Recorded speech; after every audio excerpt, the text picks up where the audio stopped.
একটা যন্ত্রণা শেষ হয় তো আবার আরেকটা শুরু হয়ে যায়। তো সেই সংসার নামক যন্ত্রণা থেকে মুক্তি লাভ করবার জন্যে আজ আমরা এখানে এসেছি। আজ আমরা সবাই এখানে ছুটে এসেছি।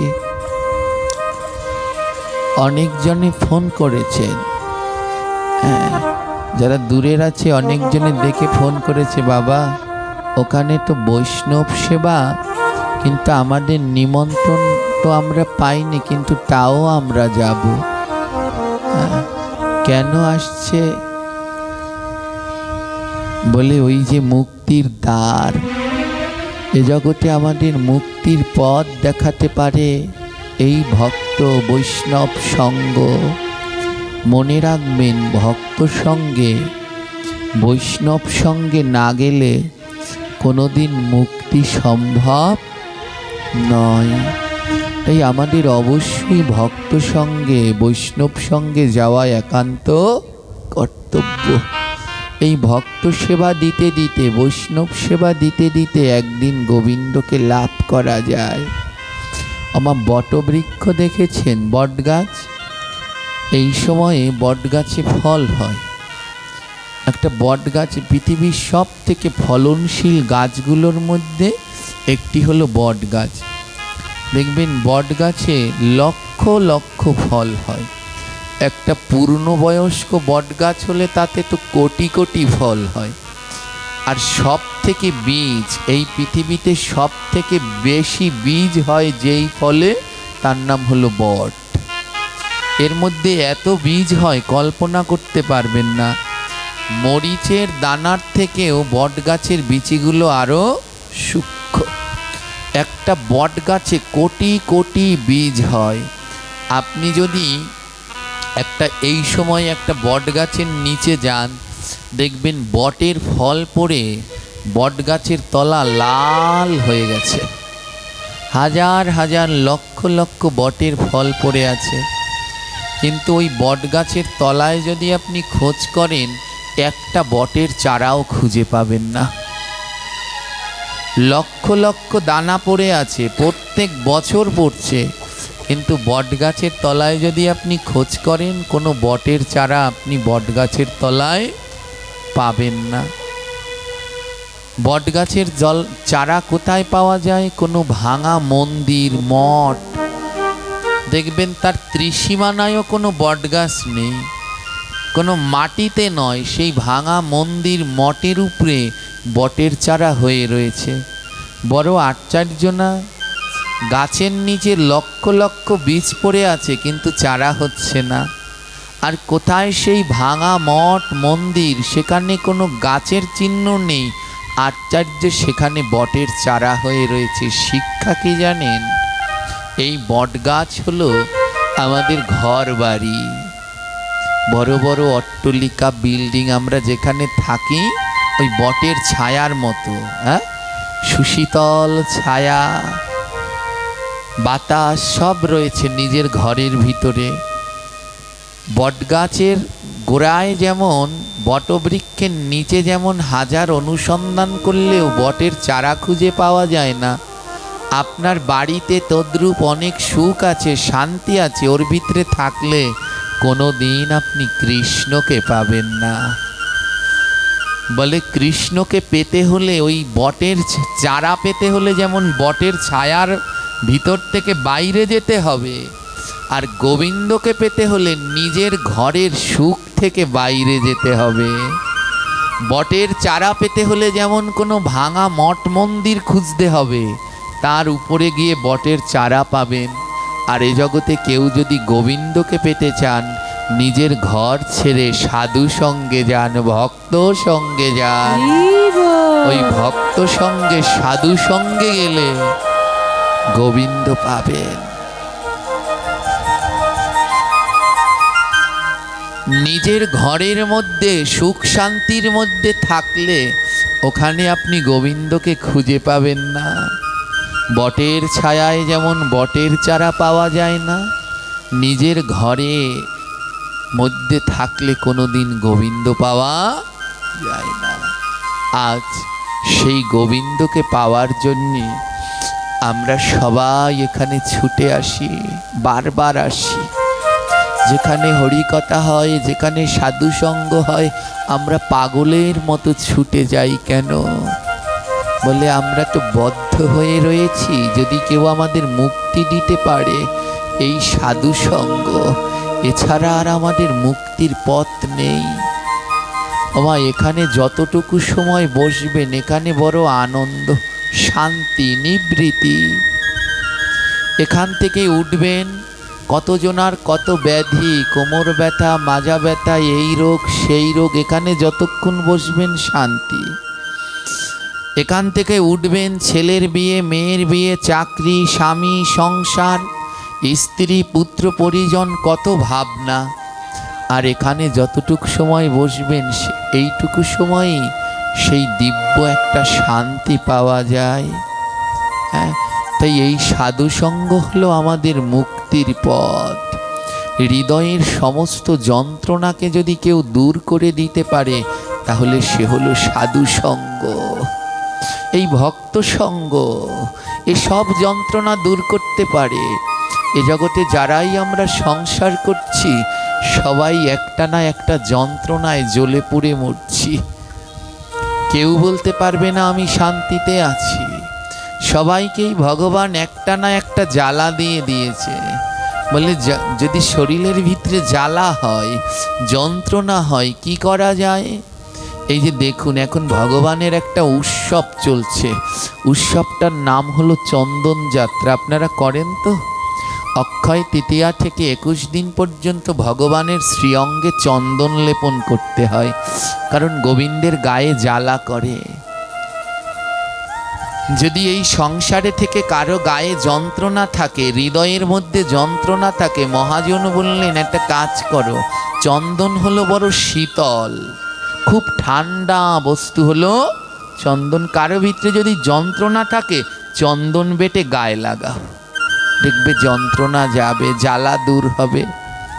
ভক্ত বললেন চন্দনে যদি না যায়, বলে তাহলে চন্দনের সাথে একটু কর্পূর মিশিয়ে দিও। চন্দন আর কর্পূর একসাথে দিলে আরও ঠান্ডা হয়। ওই দুটো একসাথে মিশিয়ে প্রলেপ করে গায়ে লাগিয়ে দেখবে তোমার গা শীতল হবে। বলে তাতেও যদি না যায়, বলে ওর মধ্যে 2 ফোঁটা অগরু দিয়ে দিও। অগরু চেনেন তো? ওটা আরও ঠান্ডা। বলে চন্দন, কর্পূর, অগরু 3টি মিশিয়ে একসাথে গায়ে লাগিয়ে দেখবে তোমার গা শীতল হবে। বলে তাতেও যদি না হয়, বলে তাতেও যদি তোমার জ্বালা দূরে না যায়, অগরু, চন্দন, কর্পূর এই 3টা মিশিয়ে কোনো নদীর পাড়ে গিয়ে পূর্ণিমার রাতে বসবে। দেখবে নদীর ঠান্ডা বাতাস আর অগরু, চন্দন, কর্পূরের মিশ্রণ তোমার শরীরকে শীতল করবে। বলে তাতেও যদি না যায়, তাতেও যদি আমার যন্ত্রণা না যায়, ওই নদীর পাড়ে গিয়ে বসলাম চন্দন কর্পূর মেখে, তাতেও যদি আমার যন্ত্রণাটা না যায়। মহাজন বললেন এতেও যদি যন্ত্রণা না যায় তাহলে একটা কাজ করো, তুমি সাধু সঙ্গে যেও। যদি ওই চন্দন, কর্পূর, অগরু, নদীর শীতল বাতাসেও তোমার শরীরের যন্ত্রণা না যায়, তুমি একবার সাধু সঙ্গে যেও। বলে সেখানে গিয়ে কি করব? বলে একবার ভক্তকে বুকের মাঝে জড়িয়ে ধরো। একবার ভক্তকে বুকের মাঝে জড়িয়ে ধরো, দেখবে তোমার জন্মে জন্মের যত যন্ত্রণা আছে সব চলে যাবে, তোমার হৃদয় শীতল হয়ে যাবে। একবার সাধু সঙ্গে গিয়ে ভক্তকে জড়িয়ে ধরে দেখো,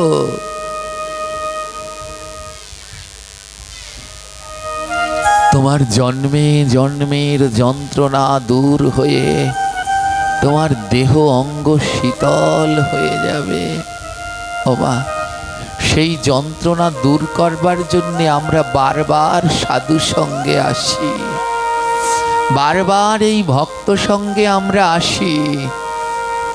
এই সংসার নামক যন্ত্রণা, এই জ্বালা থেকে মুক্তি পাওয়ার জন্য এখানে এসে বসি আর ভক্তকে জড়িয়ে ধরি। ওগো ভক্ত, তুমি বড় শীতল গো, এ জগতে সবার ভিতরে ক্রোধ আছে, ক্রোধ মানে অগ্নি। তাই এ জগতে যাকে ধরি তাকে ধরলেই গায়ে জ্বালা করে। আর ভক্ত, তুমি বড় শীতল, তোমার ভিতরে কাম ক্রোধ লোভ মোহ মত মাৎসর্য নেই। তাই তোমাকে জড়িয়ে ধরলে আমার হৃদয়ে বড় শীতলতা আসে। ওমা, তাই এ জগতে ভক্তের পরশ করলে হৃদয়ের মধ্যে কৃষ্ণ চৈতন্য জাগ্রত হয়। গোবিন্দ অন্য জায়গায় থাকে না। নরোত্তম ঠাকুর বৈষ্ণব বন্দনার মধ্যে বললেন, তোমারও হৃদয়ে সদা গোবিন্দ বিশ্রাম। ভগবান বিশ্রাম নেয় ভক্তের হৃদয়ের মাঝে। তাই যদি একবার ভক্তকে জড়িয়ে ধরা যায়, আর শুদ্ধ ভক্তের হৃদয়ে আমার গোবিন্দ বিশ্রাম নেয়, আর যেই না গোবিন্দের ছোঁয়া লেগে যাবে, আমাদের জন্মে জন্মের সকল জ্বালা দূর হয়ে এই তাপিত অঙ্গ শীতল হয়ে যায়।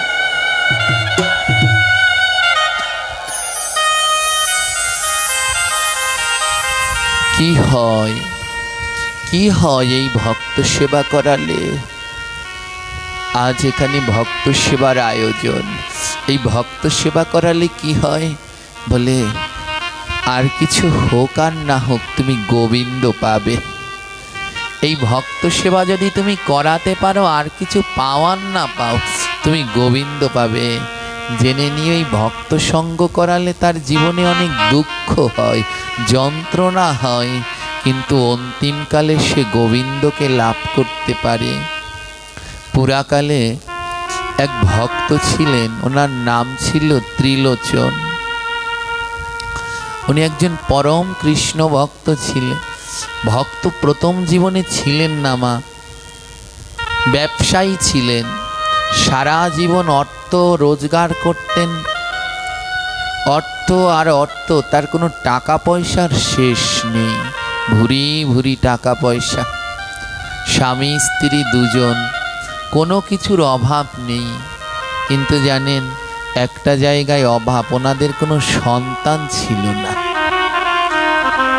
কোটি কোটি লক্ষ লক্ষ টাকা, কোনো সন্তান নেই। একদিন ত্রিলোচন মনে মনে ভাবছে, এত কষ্ট করে এত অর্থ রোজগার করলাম, এ দিয়ে কি হবে? কোনো সন্তান নেই, কোনো বংশধর নেই, এই অর্থ আমি কার জন্যে রেখে যাব?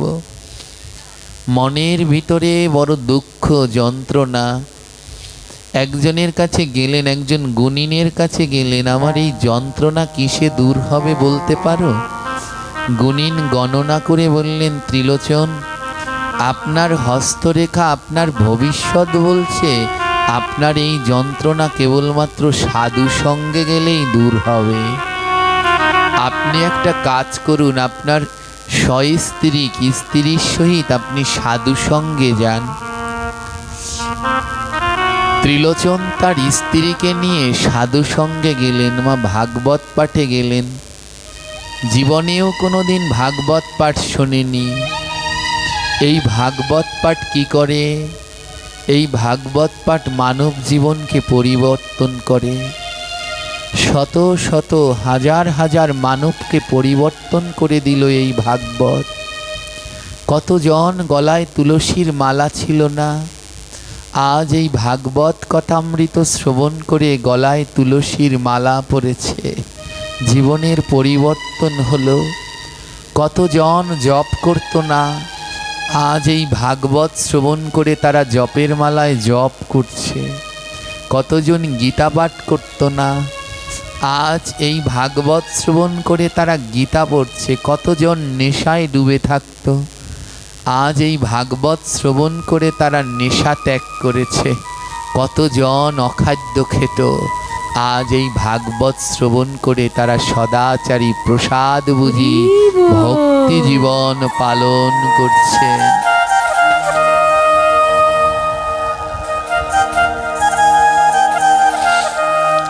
ত্রিলোচন তার স্ত্রীকে নিয়ে ভাগবতে গেলেন, আর ব্যাসপীঠে বসে যিনি ভাগবত কথা বলছেন তিনি এক পর্যায়ে বললেন, বৈষ্ণব সেবা বিনা নিস্তার পাইছে কেবা। যদি নিস্তার পেতে চাও তবে বৈষ্ণব সেবা দাও। ব্যাসপীঠে বসে আলোচক বললেন, বৈষ্ণব সেবা বিনা নিস্তার পাইছে কেবা। যদি নিস্তার পেতে চাও তবে বৈষ্ণব সেবা দাও। এ কথা শুনে ত্রিলোচন কাঁদছে। কথা তো ঠিক। আমি সারা জীবন ধরে হাজার হাজার লক্ষ লক্ষ টাকা রোজগার করলাম, কিন্তু ভক্তের সেবায়, বৈষ্ণব সেবায় আমার লাগলো না।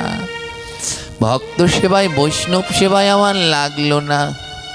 তাহলে তো এ জীবনে আমার আর নিস্তার হবে না। স্ত্রীকে ডেকে বললেন, ওমা, ওর পাশেই, এটি মহারাষ্ট্রের ঘটনা, ওর পাশেই রয়েছে বিঠ্ঠলনাথ ভগবানের মন্দির। প্রতিদিন হাজার হাজার ভক্তরা ওই মন্দিরে ভগবান দর্শন করতে যায়। কি করলেন জানেন? ত্রিলোচন মনে মনে সিদ্ধান্ত নিলেন যে আমার এত অর্থ, এই অর্থ দিয়ে কি হবে। তাই আজ থেকে এই মন্দিরে কত তীর্থযাত্রী আসে, অনেকে দুটো প্রসাদ পেতে পারে না। আজ থেকে আমার কর্তব্য হলো ভক্তদের সেবা করাবো। ওমা, এই জগতে গোবিন্দকে যেই যেই মাধ্যমে লাভ করা যায়, তার থেকে সর্বশ্রেষ্ঠ সহজ উপায় হলো ভক্ত সেবা। আমার শ্রী গুরুদেব বলতেন, এ জগতে আর কিছু দিয়ে গোবিন্দ পাওয়ার না পাও, ভক্ত সেবা করালে অনায়াসে গোবিন্দকে লাভ করা যায়। তাই আমাদের শ্রী গুরুদেবের আদর্শ, সারাটা জীবন তার ভক্ত সেবায় একনিষ্ঠ প্রাণ। একনিষ্ঠ প্রাণ যারা আমার শ্রী গুরুদেবকে দর্শন করেছেন, তার সম্বন্ধে জানেন, তারা জানেন যে তিনি কেমনভাবে ভক্ত সেবা করাতেন। ত্রিলোচন মনে মনে সিদ্ধান্ত নিলেন, আমার এত অর্থ, আমি এখানে একটা ভক্ত সেবা আবাস খুলব। ওই মন্দিরে যে পথে তীর্থযাত্রীরা আসে, ওই পথের পাশে বড় করে লিখে দিলেন, যিনি অর্থ দিয়ে প্রসাদ ক্রয় করে কিনতে পারছেন না, তারা এখানে আসবেন, সবার জন্যে প্রসাদের ব্যবস্থা আছে। দুটো কাজের লোক রাখলেন, ওরা রান্না করেন। আর ত্রিলোচন সেই দিন থেকে নিয়োজিত হলেন, প্রভু, আমি মন্ত্রতন্ত্র কিচ্ছু জানি না, ও ভগবান, আমি মন্ত্রতন্ত্র কিচ্ছু জানি না। ব্যাসপীঠে সেই পাঠকের কাছে গিয়ে বললেন, পাঠক গোসাই, আমি আমার জীবনের 3 ভাগের 2 ভাগ নষ্ট করেছি এই অর্থ সংসার করতে করতে, আর 1 ভাগ সময় আমার আছে। আমি কোনো মন্ত্রতন্ত্র নিয়ম কানুন জানি না, আমি কেমন করে ভক্ত সেবা দেব? ব্যাসপীঠ থেকে গোসাই বলে দিলেন, শোনো বাবা, নাম জানো তো? নাম হরে কৃষ্ণ মহামন্ত্র, 16 নাম 32 অক্ষর। হরে কৃষ্ণ কৃষ্ণ কৃষ্ণ হরে হরে, হরে রাম রাম রাম হরে হরে। এটা জানো তো বাবা? ত্রিলোচন বলে, হ্যাঁ। বলে, এটা জানলেই হবে, আর কিছু লাগবে না। সারাদিন বদনে নাম করবে আর এই 2 হাত দিয়ে ভক্তের সেবা দেবে। ত্রিলোচন মনে মনে সিদ্ধান্ত নিল, জীবনের এতটা সময় নষ্ট করেছি, না ধরেছি ভক্তের চরণ, না নিয়েছি ভক্তের চরণ ধুলি। তাই আমার এই আশ্রমে যারা যারা সেবা করতে আসবে, আমি নিজের হাতে সবার চরণ ধৌত করব। আমি তো মন্ত্রতন্ত্র নিয়ম কানুন জানি না, নিজের হাতে সবার চরণ ধৌত করব। আর বদনে গুরুদেব বলে দিয়েছেন নাম করতে। জানেন, শুরু হয়ে গেল ত্রিলোচনের এক নতুন জীবন। এই ভাগবতের আরেক নাম হলো অমর পুরাণ। এখানে আসলে মানুষের পুরানো জীবন চলে যায়, নতুন জীবনের সূচনা হয়। আর এ কথা শুনলে আর সে মরে না, অমর হয়। অমর হওয়া বোঝেন মা, তার ভক্তি জীবনের সূচনা হয়। ত্রিলোচনের শুরু হলো এক নতুন জীবন। গুরুদেব বলল বদন ভরে নাম করবে। সেই দিন থেকে সে বদন ভরে গোবিন্দের নাম করে, নাম ছাড়া আর কিচ্ছু বোঝে না। বদনে নাম, আর দুটি হাত দিয়ে যেই ভক্ত আসে তাদেরকে বসিয়ে নিজের হাতে চরণ দুটি ধৌত করে। আর মন্ত্রতন্ত্র জানি না, তোমার নাম ছাড়া আর কিছু জানি না প্রভু, তুমি কৃপা করে গ্রহণ করো। হরে কৃষ্ণ হরে কৃষ্ণ কৃষ্ণ কৃষ্ণ হরে হরে, হরে রাম হরে রাম, রাম রাম হরে হরে।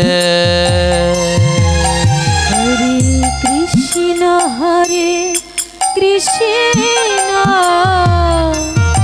রাধে কৃষ্ণ সবাই মিলে উচ্চ স্বরে হরে রাম হরে রাম, গৌর হরি আমার, রাম রাম হরে হরে। হরে কৃষ্ণ হরে কৃষ্ণ কৃষ্ণ কৃষ্ণ হরে হরে, হরে রাম হরে রাম, রাম রাম হরে হরে। হরে কৃষ্ণ রাধে কৃষ্ণ কৃষ্ণ গৌর হরি আমার, হরে রাম হরে রাম, রাম রাম হরে হরে। হরে কৃষ্ণ হরে কৃষ্ণ কৃষ্ণ কৃষ্ণ হরে হরে, হরে রাম হরে রাম, রাম রাম হরে হরে। হরে কৃষ্ণ গৌর হরি কৃষ্ণ কৃষ্ণ হরে হরে, রাধে হরে রাম হরে রাম, রাম রাম হরে হরে। গুরুদেবের কাছে ছুটে গেলেন। গুরুদেব, আপনি বলেছিলেন ওই ভাগবতে আমি শ্রবণ করেছি ভক্ত সেবা দিলে গোবিন্দ পাওয়া যায়। আমি তো কোনো মন্ত্র জানি না। আপনি বলেছিলেন নাম করতে। গুরুদেব, নাম করলে কি ভগবান আমার কাছে আসবে? গুরুদেব বললেন ঠিক আসবে। নাম করলে ভগবান ঠিক তোমার কাছে আসবে। নাম করলে ঠিক ভগবান তোমার কাছে আসবে, তুমি নাম করে যাও। বলে আমি কি করে বুঝবো, আমি কি করে বুঝবো যে নাম করলে গোবিন্দ আমার কাছে আসবে? গুরুদেব বলে দিলেন শোনো, নাম করলে গোবিন্দ তোমার কাছে আসবে এটা বোঝার উপায় কি জানো? যেদিন নাম করবে আর দেখতে পাবে নয়নে জল ঝরছে, সেদিন বুঝতে পারবে নাম করলে গোবিন্দ তোমার কাছে ঠিক আসবে। নাম করলে ভগবান আসবে এটা বোঝার উপায় কি? বলে যেদিন নয়নে জল দেখা যাবে, বদনে নাম আর নয়নে জল, সেদিন বুঝে নেবে গোবিন্দ তোমার কাছে ঠিক আসবে। তাই নাম করে যাও, গুরু আজ্ঞা অনুসারে তিলোচন বদন ভরে নাম করতে থাকে। আর এ জগতে গোবিন্দকে পাওয়ার 3টি লক্ষণ আছে মা। প্রথম লক্ষণ কি জানেন? ভক্তকে কাঙাল বানায়। উনি সাধু সেবা দিতে শুরু করলেন জানেন, আর কিছুদিনের ভিতরে ত্রিলোচনের অর্থ সব কমে যাচ্ছে। চারদিক থেকে অর্থগুলো সব কমে যাচ্ছে। ত্রিলোচন মনে মনে ভাবলেন, আমার অর্থ যদি কমে যায়, আমি শেষ দিন পর্যন্ত ভক্তদের কি দিয়ে সেবা করাবো? ত্রিলোচন মনে মনে সিদ্ধান্ত নিলেন, 2টো কাজের লোক, একজন রাঁধুনি, একজন পূজারী, এদেরকে তো আমার বেতন দিতে হয়, এদেরকে ছেড়ে দেই। আজ থেকে সব কাজ আমি নিজের হাতে করব। এদের অর্থটা দিয়ে আমি ভক্তদের সেবা দেব। ছেড়ে দিলেন মা। কাজের লোক, রাঁধুনি সবাইকে ছেড়ে দিলেন। এখন নিজে রান্না করেন, নিজে ভোগ লাগায়, নিজে ভক্তদের সেবা করায়। ভগবানকে পাওয়ার প্রথম লক্ষণ হলো কোনোদিন ভক্তকে ধনী করে না। ভগবানকে পাওয়ার প্রথম লক্ষণ হলো ভক্তকে কাঙাল করে। এ জগতে 2 দল গোবিন্দকে পায়। এ জগতে 2 দল গোবিন্দকে লাভ করে, যাদের অঢেল ধন আছে সে, আর যাদের কিছু নাই সে। ধ্যান দিন, 2 দল গোবিন্দকে লাভ করে, যার অঢেল ধন আছে সে পায়, আর যার একেবারে কিছু নাই সে পায়। যার কিছু নাই সে তো সব হারিয়েছে, সে তো হারিয়ে গোবিন্দের পথে রওনা দিয়েছে। আর যার অঢেল ধন আছে, সে যদি লালাবাবু জগৎ শেঠের মতো সব কিছু ছেড়ে দিয়ে রওনা দিতে পারে, তাহলে সেও অনায়াসে গোবিন্দ লাভ করতে পারে।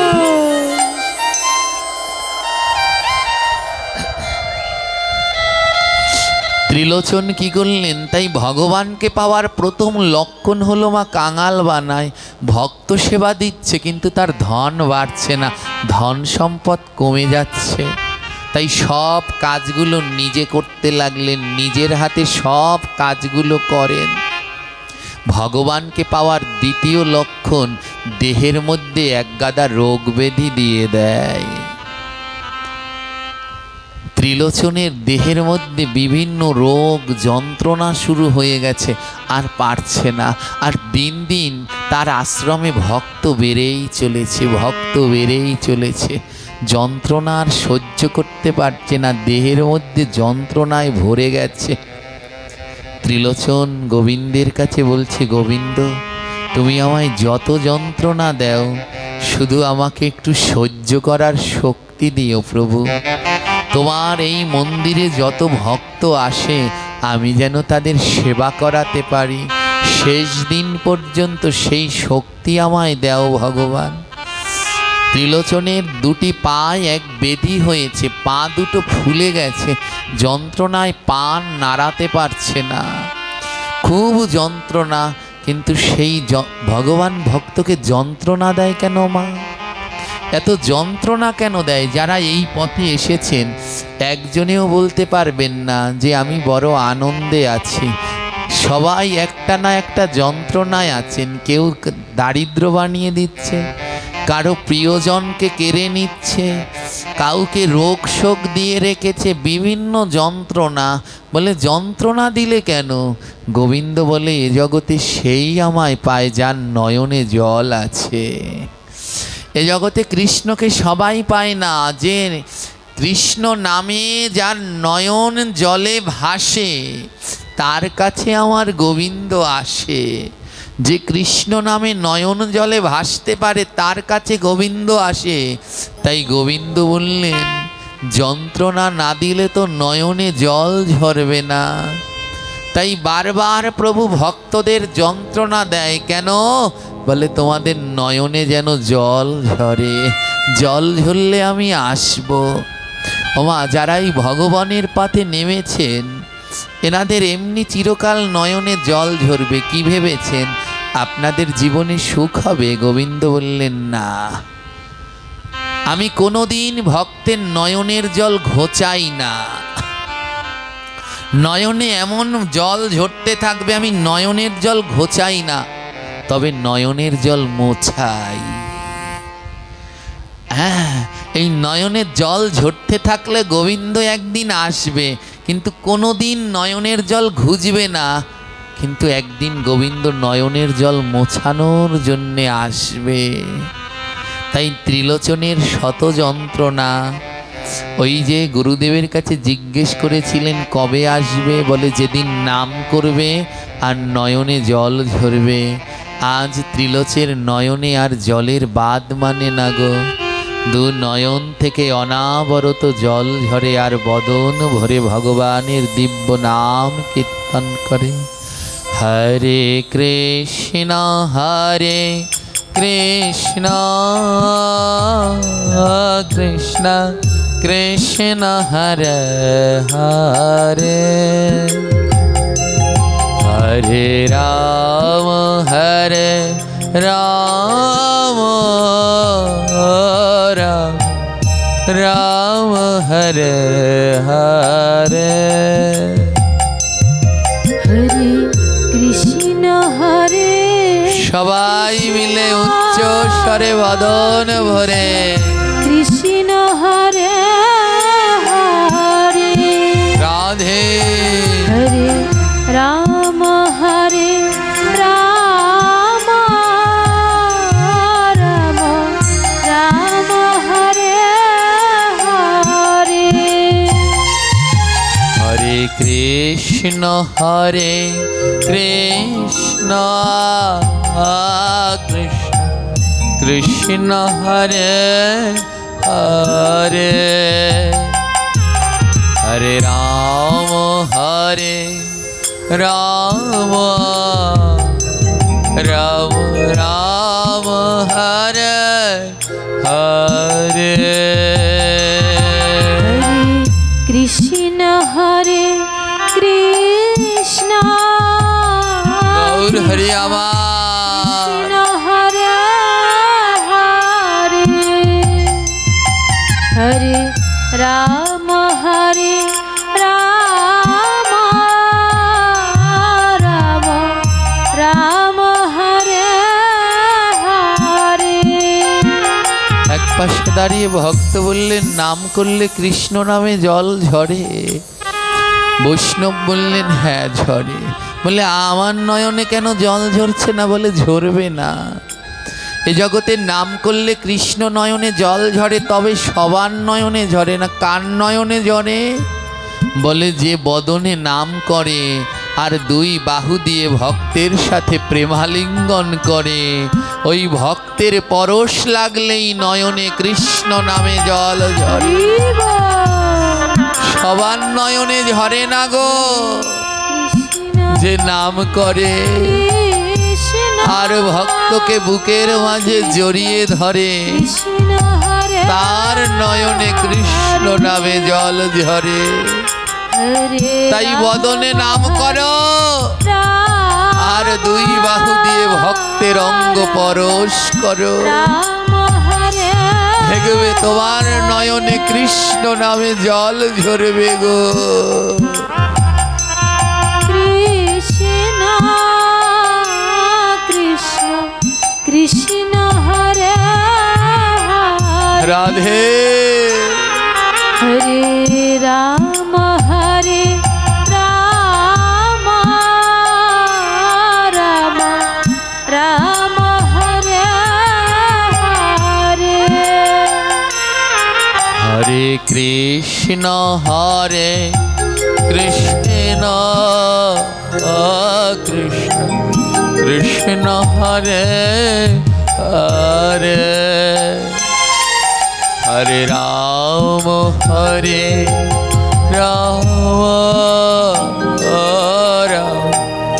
রাম হরে হরে হরে কৃষ্ণ কৃষ্ণ গৌর হরি কৃষ্ণ হরে একবার দেখো প্রভু। হরে রাম হরে রাম রাম রাম হরে হরে হরে কৃষ্ণ হরে কৃষ্ণ কৃষ্ণ কৃষ্ণ হরে হরে হরে রাম হরে রাম রাম রাম হরে হরে হরে কৃষ্ণ কৃষ্ণ কৃষ্ণ হরে হরে হরে রাম রাধে রাম রাম রাম হরে হরে দিন দিন পায়ের যন্ত্রণাটা বাড়ছে ত্রিলোচনের। ভগবান যন্ত্রণা দিয়ে দেখে ভক্ত আমায় ছেড়ে দেয় কিনা, কিন্তু এ জগতে যারা প্রকৃত ভক্ত তারা শত যন্ত্রণায়ও ভক্ত ভগবানের সেবা ছাড়ে না। কি হলো জানেন, ত্রিলোচন এমন অসুস্থ হয়ে পড়লেন, যন্ত্রণা এখন আর রান্না করতে পারছে না। মনের অভিমানে গড়াতে গড়াতে সেই ভগবানের মন্দিরে গেলেন, আর ভগবানের কাছে গিয়ে বললেন, গোবিন্দ, সারা জীবন তোমার কাছে আমি কিছু চাইনি, অঢেল ধন দিয়েছ, সম্পদ দিয়েছ, কিন্তু আমি বুঝতে পারিনি এ জগতে ভক্ত সেবার থেকে আর শ্রেষ্ঠ কিছু নাই। যেদিন আমি বুঝতে পেরেছি ভক্ত সেবাই শ্রেষ্ঠ, সেদিন থেকে আমার ব্যাধি যন্ত্রণার আর শেষ নেই। ও প্রভু, প্রভু গো, সেই দিন থেকে আমি ভক্ত সেবা শুরু করেছি জানো গোবিন্দ। আজ আমি রান্না করতে পারিনি, আমার কোনো লোক নেই, আজ আমি রান্না করতে পারিনি, তাই আজ আর আমার গৃহে ভক্ত সেবা হয়নি। প্রভু ও গোবিন্দ, তুমি এমন কাউকে পাঠাও না যে তোমার এই ভক্তদের সেবা করবে, এমন কাউকে পাঠিয়ে দিও প্রভু, আমি যেন জীবনের শেষ দিন পর্যন্ত ভক্ত সেবা দিতে পারি। ভগবানের কাছে অভিমান করে বললেন, আমায় তো কোনো সন্তান দিলে না, যদি আমার সন্তান থাকতো তাহলে আজ আমার ঘরে ভক্ত সেবা বন্ধ যেত না। অভিমান করে ভগবানের সাথে একথা বলে বাড়ি এসে শুয়ে রইলেন। পা দুটো ফুলে এমন মোটা হয়ে গেছে, যন্ত্রণা, তীক্ষ্ণ যন্ত্রণা। ঠিক সেই সময় ওমা ভক্তবাঞ্ছা পূর্ণকারী ভগবান তো আজ ভক্ত জীবনে কিছু চাইনি, প্রথমবার বললেন, প্রভু আমি আর কিছু চাই না, যেন তোমার ভক্ত সেবা দিতে পারি। আমায় সন্তান দিলেন না, আমায় সন্তান দিলেন, আর যদি আমার সন্তান থাকতো তাহলে সে ভক্ত সেবা দিত। গোবিন্দ বললেন, এ জগতে যার কেউ নাই তার আমি আছি। গোবিন্দ স্বয়ং পুণ্ডরীনাথ, পুণ্ডরিকনাথ কি করলেন জানেন, স্বয়ং বিঠ্ঠলনাথ নিজে এক নবীনা যুবক সেজে ভক্ত সেবা করবার জন্যে ভক্তের বাড়িতে রওনা।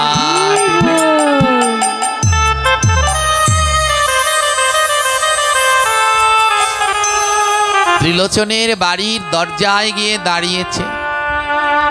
ত্রিলোচন জিজ্ঞেস করছে, তুমি কে বাবা? বলছে, আমার নাম হলো ভক্ত দাস। আপনি আজ মন্দিরে গিয়ে কেঁদেছিলেন না, আপনার বাড়িতে নাকি কেউ ভক্ত সেবা দেয়ার নেই, তাই মন্দিরের পূজারী ঠাকুর মশাই আমাকে পাঠিয়েছে আপনার বাড়িতে ভক্ত সেবা দেওয়ার জন্যে। আপনি কোনো চিন্তা করবেন না, আজ থেকে আপনার বাড়িতে কেউ অনাহারে যাবে না, আজ থেকে আপনার বাড়িতে সবাই সেবা করবে। আমার যিনি এসেছেন তিনি কে জোরে বলবেন তো, বুঝতে পারছেন কথা? যিনি আজ নবীনা যুবক সেজে এসেছেন উনি কে জোরে বলবেন? স্বয়ং ভগবান। জিজ্ঞেস করছি তোমার নাম কি? বললেন আমার নাম ভক্ত দাস, মন্দিরের পূজারি আমায় পাঠিয়েছে। ও, ত্রিলোচন বললেন বাবা তোমায় কত বেতন দিতে হবে?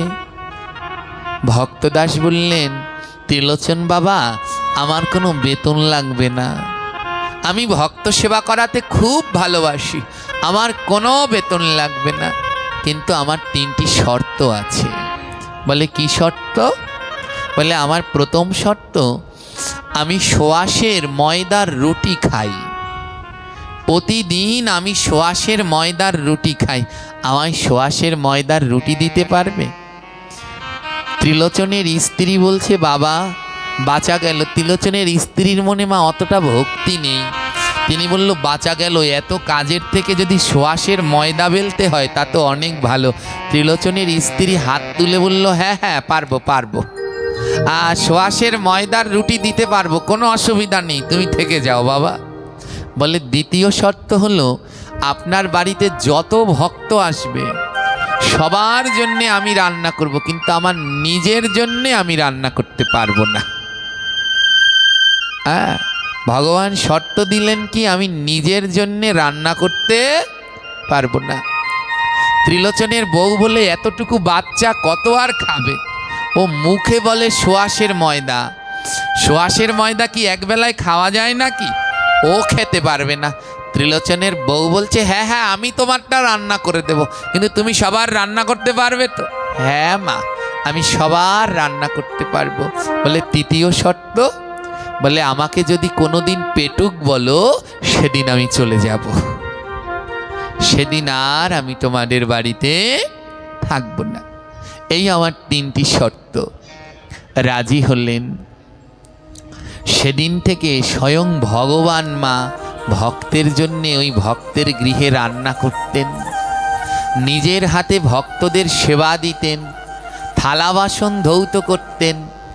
আর ভক্ত ত্রিলোচন উনি তো হাঁটতে পারতেন না, পায়ে যন্ত্রণায় ফুলে গেছে পা, তো ওই ত্রিলোচন কি করতেন ওই ঘরের দরজার সামনে জলপাত্র নিয়ে বসে থাকতেন, যে ভক্ত আসতেন উনি চরণ ধোয়াতেন, আর স্বয়ং ভগবান ভক্তের বাড়িতে রান্না করতেন, বাজার করতেন, সব কাজ করে দিতেন।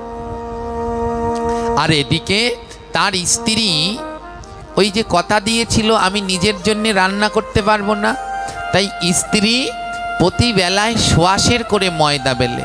আমার প্রত্যেক বেলায় সোয়াশের করে ময়দা যদি খায় তাহলে 3 বেলায় কতটুকু লাগে? কয় কেজি হয় জোরে বলেন? হ্যাঁ 4 কেজি, 4.25 কেজি হয়। তাহলে প্রতিদিন 4.25 কেজি ময়দা দিয়ে ওই ত্রিলোচনের বউকে রুটি করতে হয়। কিন্তু ত্রিলোচনের বউয়ের মনে ভক্ত সেবার কোনো ইচ্ছাই, তার কাছে ওটা জ্বালা মনে হয়। কিন্তু ভগবান তো যেতে পারবেন না, কারণ ভগবান তো কথা দিয়েছেন ভক্ত সেবা করালে আমি আসি। কি করেন জানেন? ওই ভগবান ভক্ত দাস রূপে ত্রিলোচনের গৃহে বাস করে, আর প্রতিদিন এমনি করে ভক্ত সেবা দেয়। আর রাত্রবেলায় একটা বাটিতে করে সরিষার তেল নিয়ে ওই ত্রিলোচনের ঘরে যায়, আর ত্রিলোচনের ঘরে গিয়ে ত্রিলোচনকে বলছে ত্রিলোচন বাবা আমি খুব সুন্দর মালিশ জানি, আমি যদি তোমার পায়ে এই তেল মালিশ করে দেই তোমার পায়ের যন্ত্রণা সব দূর হয়ে যাবে। এই লীলা দর্শন করে গোলক বৃন্দাবনে ভক্তরা কাঁদছে, ও গোবিন্দ তোমার কত লীলা, এ জগতে ব্রহ্মা শিব যোগী মুনি ঋষিগণ তোমার চরণ চায়, আর সেই তুমি গোবিন্দ ভক্তের চরণে তেল মালিশ করছো প্রভু, তোমার লীলার কোনো অন্ত নেই।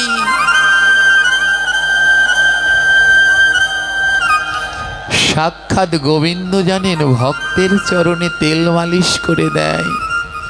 গোবিন্দ বললেন জানো এ জগতে ভক্ত যেমন ভগবানের চরণ চায়, আর ভগবানও ভক্তের চরণ চায়। যদি এমন ভক্ত পাওয়া যায় যেই ভক্ত সেবা ছাড়া আর কিছু বোঝে না, তার চরণে তেল মালিশ করার জন্য সাক্ষাৎ গোবিন্দ আসেন। গোবিন্দ প্রতিদিন ওই ত্রিলোচনের পায়ে তেল মালিশ করে দেয়। ত্রিলোচন তো আর জানে না যে তার পায়ে যে তেল মালিশ করছে সাক্ষাৎ সে ভগবান। ওমা, ভগবানেরও যন্ত্রণা হয়, ভগবানেরও যন্ত্রণা আছে, ভগবানের যন্ত্রণাও দূর হয় ভক্তের চরণ ধুলায়। জানেন, আজও আপনি যদি সেই বিঠ্ঠলনাথ মন্দিরে যান, মহারাষ্ট্রে বিঠ্ঠলনাথ মন্দিরে আজও যাবেন, প্রত্যেক ভগবানকে তিলক করানো হয়, প্রত্যেক ভগবানকে তিলক করানো হয় চন্দন ঘষে, দামি চন্দন দিয়ে ভগবানের ললাটে তিলক দিয়ে সাজানো হয়। কিন্তু সেই বিঠ্ঠলনাথ ভগবানকে কি দিয়ে সাজায় জানেন? আমার শুনলে অবাক হয়ে যাবেন। সেই বিঠ্ঠলনাথ ভগবান ভক্তকে এমন ভালোবাসে, বিঠ্ঠলনাথ মন্দিরে প্রতিদিন হাজার হাজার ভক্ত আসে, আর সন্ধ্যাবেলায় মন্দির যখন বন্ধ হয়ে যায় মন্দিরের আঙিনা ঝাড় দেয়া হয়, আর ঝাড় দেওয়ার পরে যেই ধুলাগুলো এক জায়গায় হয় সেই ভক্তের চরণ ধুলি দিয়ে ভগবানের ললাটে তিলক করানো হয়।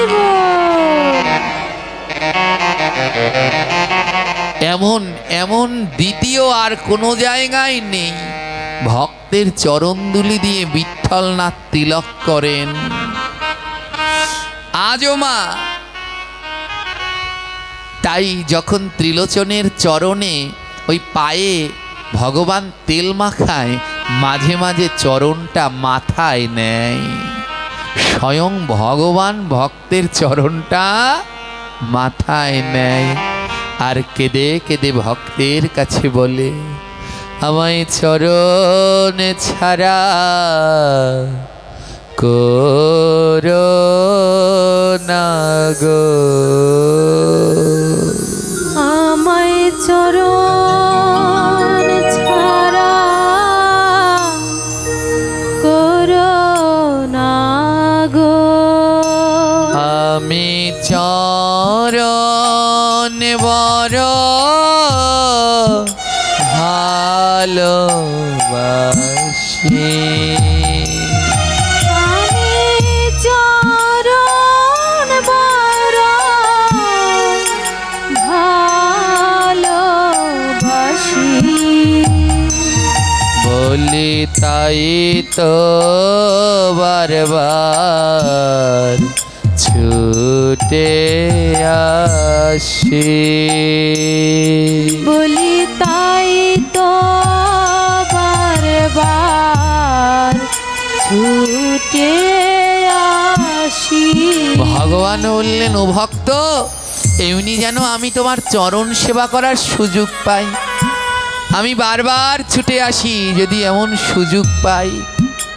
জানেন, প্রতিদিন ভক্ত ত্রিলোচনের বাড়ির সব কাজ স্বয়ং ভগবান করেন, আর সন্ধ্যার পরে ভক্তের পায়ে তেল মালিশ করে দেয়।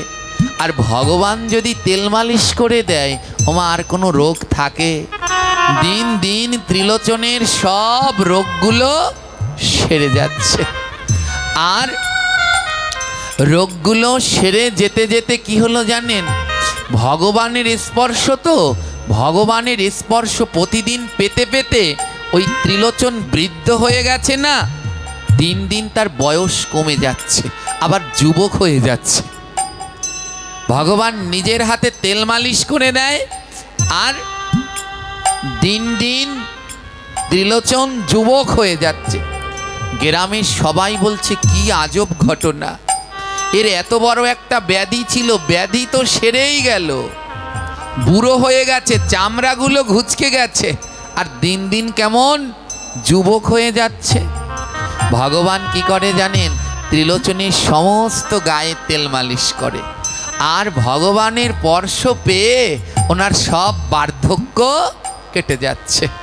70 বছরের ত্রিলোচন বয়স যেন এখন তার 24 বছর হয়ে গেছে।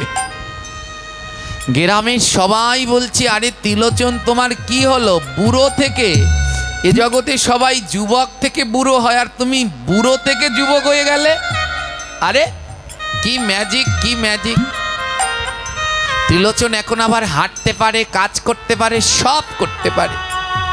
এবার ওই যে তার বউ, তিনি কিন্তু সেই 70 বছরের বুড়ি আছে, তার কোনো পরিবর্তন হয়নি। কেন হয়নি? কারণ তাকে ভগবান স্পর্শ করেনি। ভগবানের স্পর্শে ত্রিলোচনের বার্ধক্য কেটে গেছে, কিন্তু তার বউ এমন বুড়োই আছে। আমার গ্রামের মহিলারা আছে যারা শুধু কথা বলে, ত্রিলোচনের বউকে বলছে, আরে ত্রিলোচনের বউ, তোমার স্বামী দেখো দিন দিন যুবক হচ্ছে, আর তুমি যাচ্ছ বুড়ো হয়ে। এ জগতে এইটাই নিয়ম, স্বামী বুড়ো হয় আগে, বউ বুড়ো হয় পরে। আর তোমাদের বেলায় হলো উল্টো, তোমার স্বামী গেল যুবক হয়ে আর তুমি গেলে বুড়ো হয়ে। হ্যাঁ, তুমি এমন দিন দিন বুড়ো হয়ে যাচ্ছ কেন? ত্রিলোচনের বউকে সবাই মিলে এমন বলে। তো ত্রিলোচনের বউ ওই গ্রামের মহিলাদেরকে বলছে, আমি এমন বুড়ো হয়েছি কেন তোমরা জানো? জানো? আসল কথা তো জানো না। শোনো, আমাদের বাড়িতে একটা পেটুক থাকে, পেটুক। ওই পেটুককে 3 বেলা সোয়াশের ময়দা বেলে দিতে হয়, আর ওই ময়দা বেলতে বেলতেই তো আমি এমন বুড়ি হয়ে গেলাম। উনি বাবা কি বলবো রে ভাই, ও পেটুক প্রত্যেক বেলায় সোয়াশের করে খায়। হ্যাঁ, ওমা ভগবান শর্ত দিয়েছিলেন, মনে আছে শর্তটা কি কি? শেষ শর্তটা কি ছিল? আমাকে যদি কোনোদিন পেটুক বলো, আমি আর। যেদিনকে ত্রিলোচনের বাড়িতে গোবিন্দ এসেছিলেন তখন তার বয়স ছিল কত? জোরে বলবেন। 70 বছর। কত? আর এখন গোবিন্দ ভক্তের সেবা করতে করতে এখন তার বয়স কত গিয়ে দাঁড়িয়েছে? 24 বছরে গিয়ে দাঁড়িয়েছে। 24 বছরে গিয়ে দাঁড়িয়েছে। এমন সেবা করেছে ভগবান, একেবারে বুড়ো বয়স শেষ করে আবার যুবক বানিয়ে দিয়েছেন। আর এদিকে ত্রিলোচনের বউ বলে ফেলেছে, আমাদের বাড়িতে একটা পেটুক থাকে। যেই না পেটুক বলেছে, হ্যাঁ, যেই পেটুক বলে দিয়েছে, ভগবান বলল, এই তো এবার আমার কাজ শেষ, এবার আমার কাজ শেষ। কি করলেন ভগবান? সঙ্গে সঙ্গে ওই গৃহ ত্যাগ করলেন। কিন্তু ভগবান তো জানেন যে তার ভক্ত ত্রিলোচনের কষ্ট হবে, তাই ভগবান তার চরণের নূপুর দুটো খুলে ত্রিলোচনের বালিশের মাতার কাছে রেখে গেলেন। মাতার কাছে নূপুর দুটো রেখে গেলেন। ত্রিলোচন বাজার করে ঘরে এসেছে, আর এসে চারোদিকে খোঁজ করছে, আরে ভক্তদাস কই, ভক্তদাস কই? কিন্তু ভক্তদাসকে আর খুঁজে পাচ্ছে না। ঘরে গিয়ে দেখে মাথার কাছে দুটো নূপুর। আমার ত্রিলোচন ভক্ত তো নূপুর দেখে চিনতে পারলেন, এ তো কোনো সাধারণ নূপুর নয়, এ তো কোনো সাধারণ নূপুর নয়। নূপুর দুটো নিয়ে বলে, ভক্তদাস কই গেল, কই গেল? স্ত্রীকে জিজ্ঞেস করছে, হ্যাঁ গো, তুমি কি ভক্তদাসকে কিছু বলেছ? না না, আমি ওকে কিছু বলিনি, ও পেটুকটাকে আবার আমি কি বলবো? মাথায় হাত দিয়েছি, কি বললে তুমি? পেটুক বলে ফেলেছ? তোমার মনে নেই ওর শর্ত ছিল ওকে পেটুক বললে আর থাকবে না, তুমি পেটুক বলে ফেলেছ? নিশ্চয়ই ও মন্দিরে চলে গেছে। ত্রিলোচন ছুটতে ছুটতে মন্দিরে গেলেন, আর মন্দিরের পূজারীকে গিয়ে বললেন, ও পূজারী, তুমি যে আমার বাড়িতে একজন সেবায়িত পাঠিয়েছিলে, সে কোথায়? পূজারী বলে, কিসের সেবায়িত? আমি তো কোনো সেবায়িত পাঠাইনি। আরে কি বলছো? ওর নাম ছিল ভক্তদাস, ওর নাম ছিল 6 মাস ধরে আমার বাড়িতে ছিল। 6 মাস ধরে আমার বাড়িতে রান্না করেছে, বাসন মেজেছে, ভক্ত সেবা দিয়েছে। ওর শর্ত ছিল ওকে পেটুক বললে চলে যাবে। আমার স্ত্রী আজ অভিমান করে ওকে পেটুক বলেছে, তাই ছেড়ে চলে এসেছে। মন্দিরের পূজারী বললেন, না গো ত্রিলোচন দাদা, আমি তোমার বাড়িতে কাউকে কি বলো পাঠাও। এই নুপুর দুটো দেখো তো। এই নুপুর দুটো ওর পায়ে ছিল, ভক্তদাসের চরণে এই নুপুর দুটো ছিল। তুমি কি এই নুপুর দুটো চেনো? মন্দিরের পূজারী তাকিয়ে দেখলেন এটা বিঠ্ঠলনাথ ভগবানের চরণের নুপুর। মন্দিরের পূজারী বলে, ভাই রে, 6 মাস আগে আমাদের মন্দির থেকে ভগবানের নুপুর উধাও হয়ে গিয়েছিল। আমরা কত জায়গায় নুপুর খুঁজেছি, নুপুর পাইনি। এই নুপুর তুমি কোথায় পেলে? আরে এই নুপুর তো আমাদের ভক্তদাসের চরণে ছিল। লুটিয়ে পড়ে কাঁদতে লাগলো, বুঝতে পারলো তার বাড়িতে ভক্তদাস হয়ে যে 6 মাস ভক্তের সেবা দিল, সে সাক্ষাৎ অনাদিরাদি প্রাণ গোবিন্দ ছিল।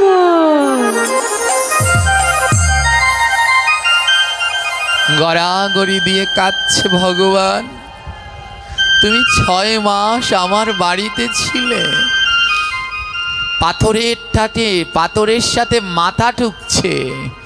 এ আমি কি করেছি? আমি বড় অপরাধী হয়ে গেছি গো। স্বয়ং ভগবান আমার চরণ সেবা করেছে, আর চরণ সেবা করে আমার রোগ কমিয়ে দিয়েছে। আমি বড় পাপী হয়ে গেলাম। মাথা ঠুকতে লাগলেন। আর বিঠ্ঠলনাথ ভগবানকে বললেন, প্রভু আরেকবার আসো, আমি এই নুপুর তোমার চরণে পরিয়ে দেব, একবার আসো ভগবান।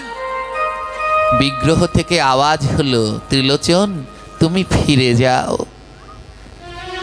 আমি তোমার সেবা করেছি কেন জানো? যেন তুমি আবার যুবক হয়ে যাও, আর যুবক হয়ে তুমি আরো যেন অনেক দিন ভক্ত সেবা করতে পারো। তাই তুমি ফিরে যাও গৃহে গিয়ে। তোমার বয়স এখন 24 হয়ে গেছে, তুমি গৃহে গিয়ে আবার ভক্ত সেবা করো। তুমি যেদিন আবার অসুস্থ হয়ে পড়বে, আমি আবার সেদিন তোমার কাছে যাব। যাও, গৃহে ফিরে যাও। ওমা, তাই কারো যদি ব্যাধি থাকে, কেউ যদি অর্থের কাঙাল হন, কোনোদিন যেন গোবিন্দকে দোষ দিবেন না। জেনে রাখবেন ওটা গোবিন্দকে পাওয়ার লক্ষণ। যাও ত্রিলোচন, গৃহে ফিরে যাও। ত্রিলোচন আবার গৃহে ফিরে গেলেন, আবার শুরু করলেন নিজের হাতে ভক্ত সেবা। জগতে প্রমাণ করে দিলেন এ জগতে ভক্ত সেবার থেকে শ্রেষ্ঠ আর কিছু হয় না। হে কৃষ্ণ ভক্তগণ, এরপরে আপনাদের প্রসাদের আয়োজন রয়েছে, তাই আর আলোচনার কলেবর বাড়াবো না। এখানে আমরা আলোচনার বিশ্রাম দেব। আদ্যকার এই সংক্ষিপ্ত আলোচনার আমাদের শিক্ষা, ভক্ত সেবার থেকে জগতে আর শ্রেষ্ঠ কিছু হয় না।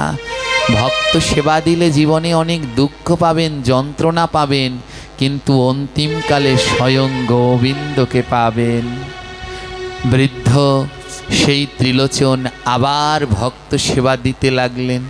যখন আবার তিনি দ্বিতীয়বার বৃদ্ধ হয়ে গেলেন, তখন ভগবান আবার ভক্ত বেশে আসলেন।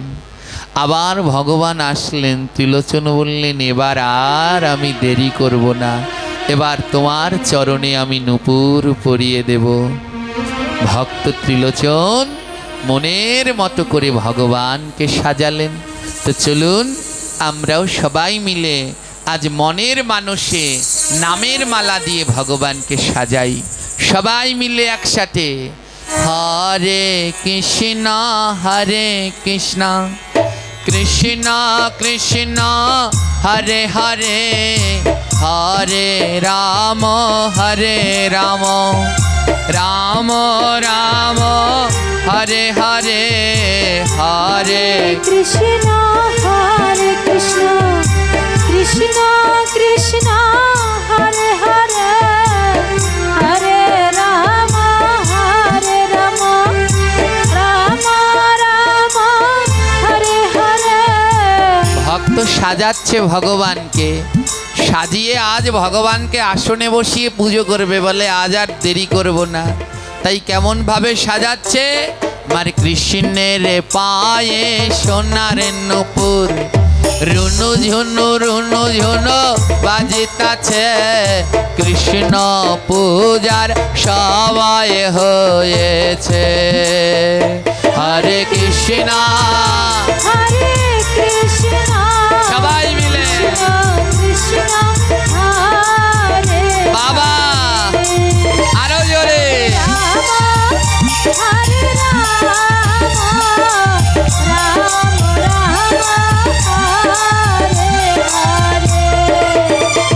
আমার কৃষ্ণের গায়ের নবধারা বাতাসে উড়িয়া যাইতাছে, কৃষ্ণ পূজার সময় হইয়াছে।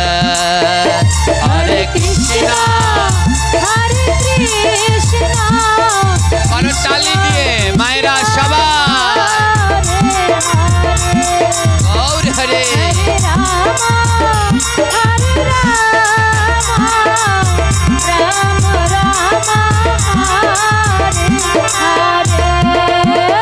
আমার কৃষ্ণের কোমরে সোনার বিছা, ছম ছম ছম ছম বাজিতাছে, কৃষ্ণ পূজার সময় হইয়াছে। হরে কৃষ্ণ গৌর হরি বল, উলুধ্বনি মায়েরা রাধে।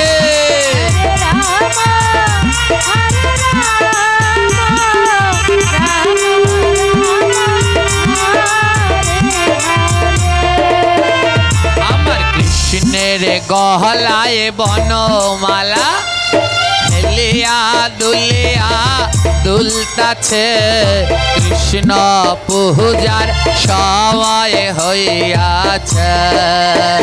হরে কৃষ্ণ হরে কৃষ্ণ রাধে রাধে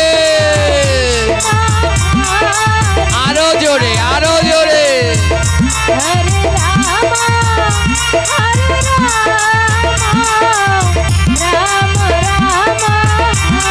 হরে হরে। আমার এমন সুযোগ আর পাওয়া যাবে না। মাসের মধ্যে গোবিন্দের 3টি মাস প্রিয়। কয়টি মাস? 12 মাসের মধ্যে প্রিয় মাস কয়টি? 3টি। কি কি? মধুসূদন, মাধব আর দামোদর। এখন কোন মাস চলছে? এই মাসের বিশেষ মাহাত্ম্য কি জানেন? এই মাসের বিশেষ মাহাত্ম্য হলো হরিকথা শ্রবণ করা, নাম শ্রবণ করা। 365 দিন নাম করলে যেই পুণ্য হয়, 365 দিন ভাগবত শ্রবণ করলে যেই পুণ্য হয়, এই মধুসূদন মাসে একদিন ভাগবত শ্রবণ করলে 365 দিনের পুণ্য লাভ করা যায়। 365 দিন নাম করলে যে পুণ্য হয়, এই মধুসূদন মাসে সেই নাম করলে সেই অপার পুণ্য লাভ করা, এমন সুযোগ আর পাবেন? এ হলো ডিসকাউন্টের মাস। এই মাসে হালখাতা করে না ব্যবসায়ীরা? হালখাতা করে তো, যেন সারা বছরের দেনা পাওনা পেয়ে আবার নতুন করে শুরু করে। ভক্তদেরও উচিত এই মাসে সব দেনা পাওনা মিটিয়ে আবার নতুন করে শুরু করা। তাহলে আপনাদের বদন বন্ধ কেন? সবাই মিলে উচ্চ স্বরে ভুবন মেদিনী কাঁপিয়ে নাম করতে হবে। এ নামে গোবিন্দ, নামে নামে নামি নামে। তাই এমন ভাবে নাম করবেন যেন আকাশ পাতাল ফেটে যায়, নালে গোবিন্দ নামবে কি করে? তো সবাই মিলে উচ্চ স্বরে বলো, হরে কৃষ্ণ হরে কৃষ্ণ করতালি দিয়ে। কৃষ্ণ হরে হরে। এইদিকে কম সাউন্ড হচ্ছে, আরো জোরে। হরে রাম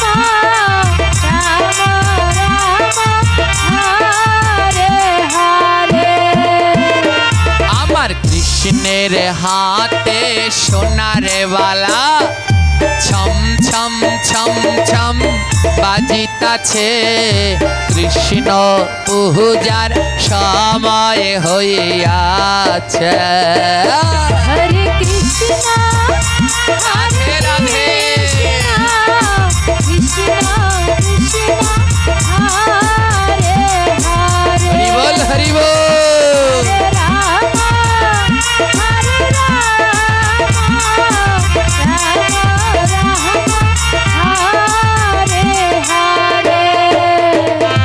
আমার কৃষ্ণের করনে সোনার কুণ্ডল হেলিয়া দুলিয়া দুলতাছে কৃষ্ণ পূজার সবাই হইয়াছে। হরে কৃষ্ণ হরে বাবা।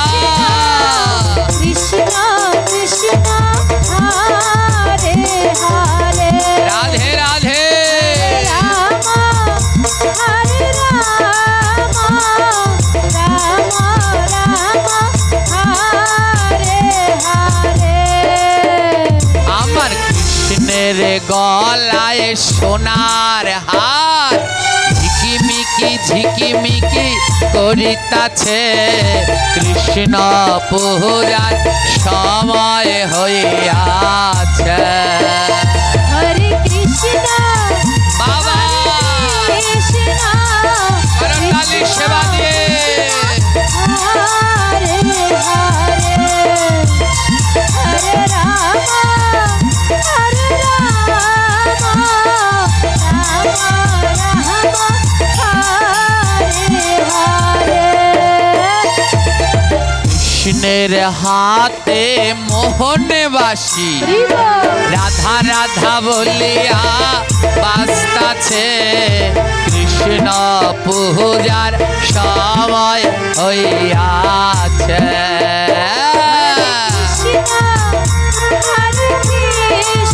গৌর হরি বল।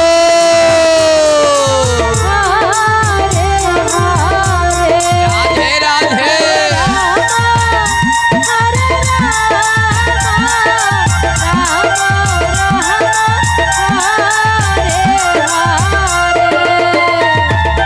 কৃষ্ণের মাথায় ময়ূর পাখা বাতাসে উড়িয়া যাইতাছে কৃষ্ণ পূজার সময় হইয়াছে।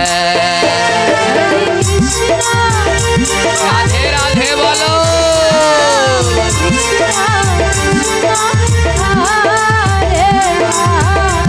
বাবা